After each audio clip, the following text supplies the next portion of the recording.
रामपुर नामक एक गांव था। वो 2 दिनों से घर नहीं लौटे हैं। मुझे बड़ी चिंता हो रही है। हे भगवान कमला, अब तुम्हारा पति भी।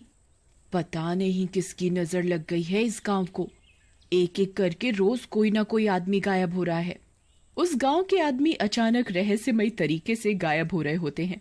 किसी को समझ नहीं आ रहा होता कि ऐसा कैसे हो रहा है। उस शाम एक आदमी अपने खेत से काम खत्म करके लौट रहा होता है। रास्ते में उसे एक सुंदर स्त्री घुंघरू पहने नृत्य करते दिखाई देती है। अरे, आपको तो यहाँ पहली बार देखा है। स्त्री पलटती है। वो नर्तकी दरअसल एक भयानक चुड़ैल रहती है। वो नाचना जारी रखती है और नाचते हुए आगे बढ़ने लगती है। ता धीना तना धीना, ता धीना तना धीना। मेरा नृत्य पसंद आया तुम्हें? और देखोगे? ता धी धी धी धी धीना ना, ता धी धीना, ता धी धी धीना। चलो मेरे साथ आओ, मैं तुम्हें बहुत सुंदर नृत्य दिखाऊंगी। मेरी गुफा में चलकर। आदमी उसके वश में होकर उसके पीछे पीछे चलने लगता है।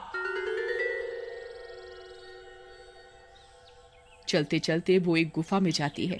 आदमी भी गुफा के अंदर जाता है और चुड़ैल उसे कैद कर लेती है। इधर गांव की एक महिला खिड़की से ये सारी घटना देख रही होती है। हे भगवान, ये मैं क्या देख रही हूँ? और वो जाकर गांव वालों को इसके बारे में बताती है। गांव वाले ये सुनकर डर जाते हैं। अच्छा, तो इस कारण से गांव से लोग गायब हो रहे हैं।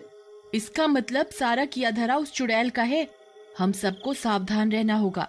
एक गांववासी के घर पर वो कहीं निकलने की तैयारी में होता है। उसकी पत्नी उसे तैयार होते देखकर कहती है, आप इतनी रात को कहाँ जा रहे हैं? एक जरूरी काम से कुछ देर के लिए बाहर जा रहा हूँ। उस चुड़ैल ने आतंक मचाया हुआ है। आपने सुना नहीं है क्या? आदमियों को सूरज ढलने के बाद शिकार बनाती है वो अपना। आप बाहर नहीं जा सकते। अरे, मैं क्या डर कर घर पर बैठा रहूं? तुम खामखा चिंता कर रही हो। हटो, जाने दो मुझे।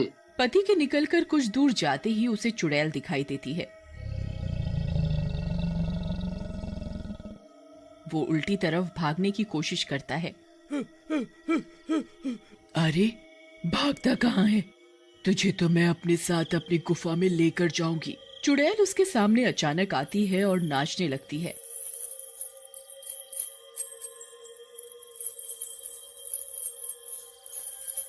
और आदमी उसके वश में होकर उसके पीछे पीछे चल देता है।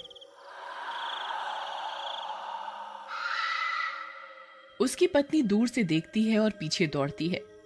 अरे बचाओ मेरे पति को कोई, अरे कोई है। उसकी आवाज सुनकर गांव के लोग इकट्ठे हो जाते हैं, पर तब तक वो चुड़ैल आदमी को लेकर कहाँ चली जाती है कोई नहीं देख पाता। अरे बहन, कहाँ है चुड़ैल? किस तरफ गई? अभी तो दिखाई दे रही थी। जंगल की तरफ गई वो मेरे पति को लेकर। गांव वाले ढूंढते हैं पर कोई दिखाई नहीं देता। उस चुड़ैल को हमें खत्म करना होगा किसी भी तरह से। मेरे पास एक उपाय है। इसके लिए हमें एक आदमी की मदद की जरूरत पड़ेगी। औरत सारी तरकीब समझाती है। उस रात योजना के अनुसार वो औरत कुएं के पीछे छिपकर चुड़ैल के आने का इंतजार करती है और एक आदमी कुएं के पास जानबूझकर गाने गुनगुनाते हुए टहलता है। अरे पल पल न माने टिंकू जिया, अरे टिंकू जिया, अरे मेरा जिया, आज इश्क का मंजन चखूंगा पिया। पास में ही कहीं से चुड़ैल को आदमी के गाने की आवाज सुनाई देती है। अरे वाह, मिल गया अगला शिकार। मैं जाकर देखूं तो कौन है जो अपनी आफत को खुद गुनगुना कर पुकार रहा है। चुड़ैल उसके सामने आकर नाचने लगती है और तभी कुएं के पीछे छिपी औरत भुतहा आवाज में हंसती है।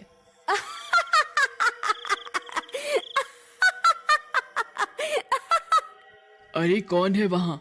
कोई और चुड़ैल है क्या कुएं में? चुड़ैल जाकर कुएं में झांकती है। इतने में पास के पेड़ के पीछे छिपी औरत उसे कुएं में धक्का देती है। हमने कर दिखाया, हमने उसे आखिर मार ही डाला। हाँ, पर हमारे पति किधर हैं? इतने में कुछ दूर से आवाज आती है।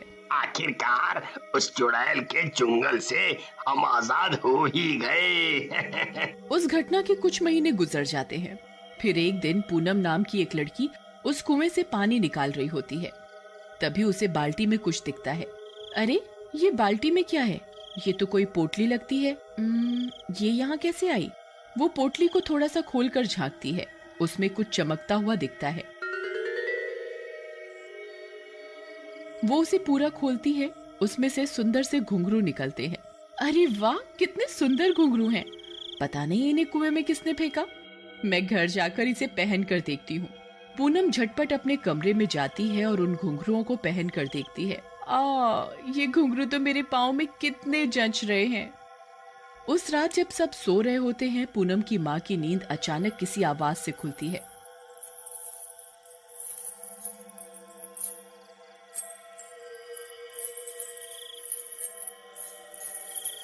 अरे, ये इतनी रात में घुंघरुओं की आवाज कहाँ से आ रही है? न जाने इतनी रात में भला नृत्य कौन कर रहा है। ठहरो, ये आवाज तो हमारे ही आंगन से आ रही है। मैं जाकर देखती हूँ। पूनम की माँ घर के आंगन में जाती हैं। वो जो देखती हैं उसे देखकर हैरान रह जाती हैं। पूनम आंगन में घुंघरू पहनकर नृत्य कर रही होती है। उसके अंदर वो नर्तकी चुड़ैल वास कर चुकी होती है। उसके बाल बिखरे हुए और पैर उल्टे रहते हैं। जैसे ही पूनम की माँ उसे आवाज लगाती है, वो गायब हो जाती है। अजी सुनते हैं, जल्दी यहाँ आइए, देखिए तो पूनम। उसके पापा आवाज सुनकर जल्दी से आंगन में आते हैं और घबरा कर पूछते हैं, अरे क्या हुआ? पूनम अभी वहाँ पर थी। वहाँ तो कोई नहीं है। पूनम वहाँ इतनी रात गए क्यों जाएगी? वो अपने कमरे में होगी। मैं जाकर देखता हूँ। उसके पापा पूनम के कमरे में जाकर देखते हैं। पूनम वहाँ नहीं होती और वो भी डर जाते हैं। पता नहीं कहाँ गई वो, चलिए हम उसे ढूंढते हैं।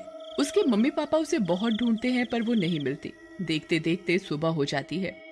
सुबह को पूनम की माँ देखती है कि पूनम अपने कमरे में सो रही है। उसकी माँ उसके पास जाने की हिम्मत नहीं कर पाती।